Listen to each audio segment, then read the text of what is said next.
Grilled cheese sandwiches are some of my fondest memories growing up, but I am not 8 years old anymore. This is a man's grilled cheese.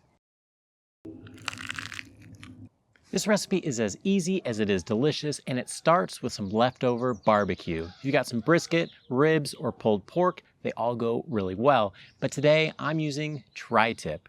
And unfortunately, last time I made it, everybody ate it all, and so I made some last night because this grilled cheese is that good. And for those that are curious how I made it, I reverse seared it by cooking it at 200 degrees Fahrenheit with some charcoal and pear wood.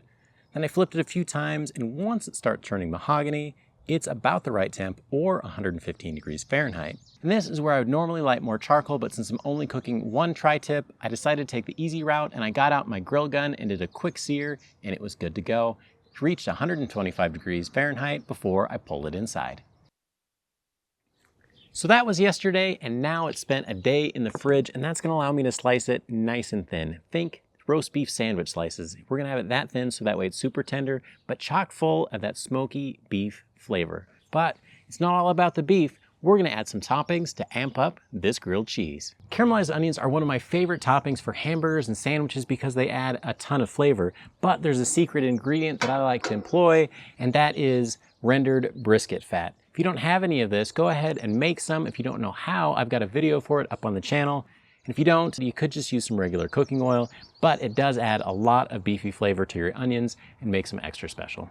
I'm using a trusty cast iron pan. This one came from Grandma's house not that long ago. It needed a little bit of TLC, but it's a beauty now. Let's get it going.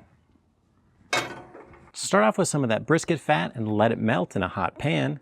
Then I'm adding some chopped sweet onions and a 1/4 cup of water to help speed up the cooking process just a little bit. So now I'm gonna cover that up and let it simmer. This is gonna run in the background for a while. I'm gonna stir it maybe every 5 or 10 minutes or so just to see how things are going. But other than that, it's pretty hands-off. You don't have to grill your grilled cheese, but I like to just for that added flex. If you're gonna do it on your gas grill, it is super easy to do. It's almost as easy as doing it on a skillet inside. But if you want something a little bit extra, go ahead and do it on your charcoal grill. But it's pretty tricky. You have to get just the right amount of heat so that way it browns that butter and gets it nice and crispy without burning it. And for me, that's about 1/3 a chimney of charcoal.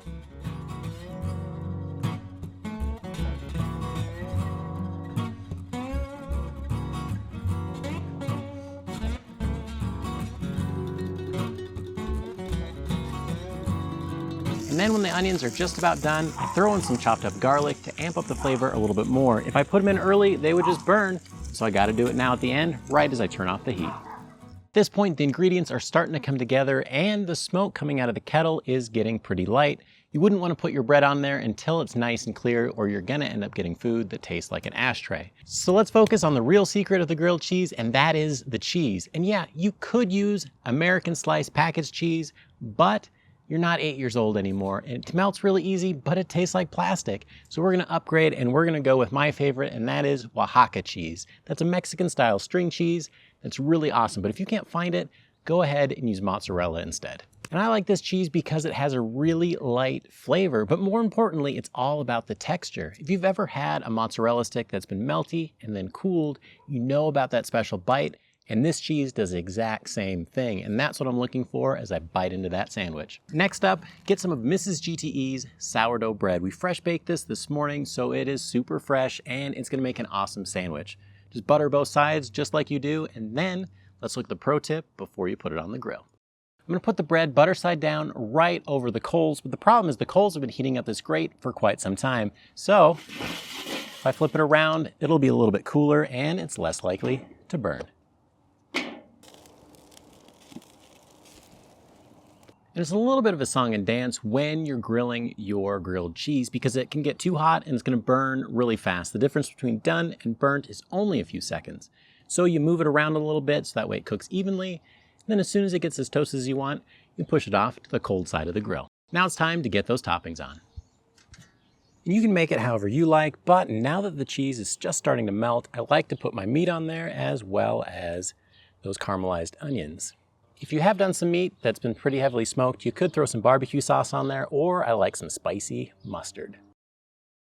At this point, if the cheese isn't melted, all you need to do is leave the grilled cheese on the cool side of the grill with the lid closed until it is, and then take it off and give it a nice chop.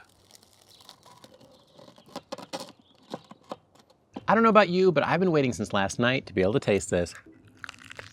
So the beefy flavors from the tri-tip come through pretty strong, as well as the amazing caramelized onions. But most importantly, you got that bite from the mozzarella cheese.